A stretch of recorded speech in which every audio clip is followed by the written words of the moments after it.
Singer మను ఆయన గురించి తెలుగు ప్రేక్షకులకు పెద్దగా పరిచయం అవసరం లేదు. చాలా మంచి గాయకుడు కూడా. కానీ ఇప్పుడు సింగర్ మను చిక్కుల్లో పడ్డారు. సింగర్ మను ఇద్దరి కొడుకులు కూడా పరారిలో ఉన్నారు. వివరాల్లోకి వెళ్తే ఫుల్ గా తాగి మద్యం మత్తులో ఇద్దరిపై దాడి చేశారు సింగర్ మను కొడుకులు. గాయకుడు మను కుమారుల కోసం పోలీసులు గాయలిస్తూ ఉన్నారు. పోలీసుల వివరాల ప్రకారం చెన్నై ఆలప్పకానికి చెందిన కృపాకర్, మధురవాయకు చెందిన 16 ఏళ్ల బాలుడు వలస ప్రభాకరన్ శ్రీదేవి కుప్పంలోని ఫుట్బాల్ ప్లేయర్స్ మంగళవారం రాత్రి శిక్షణ పూర్తి చేసుకుని అక్కడ స్థానికంగా ఉన్న హోటల్లో ఆహారం తినేందుకు వెళ్లారు. ఆ సమయంలో గాయకుడు మను కుమారులతో సహా ఒక ముగ్గురు కూడా ఫ్రెండ్స్ కూడా ఉన్నారు. ఈ 5గురు కూడా మద్యం మత్తులో కృపాకరన్ పై దాడి చేశారు.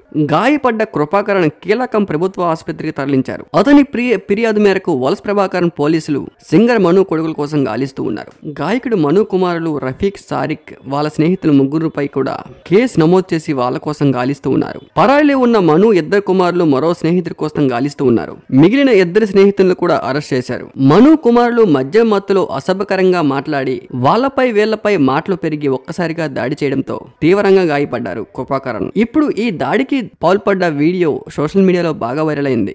దీంతో ఇంత మంచి గాయకుడు మను గారు చిక్కుల్లో పడ్డారు.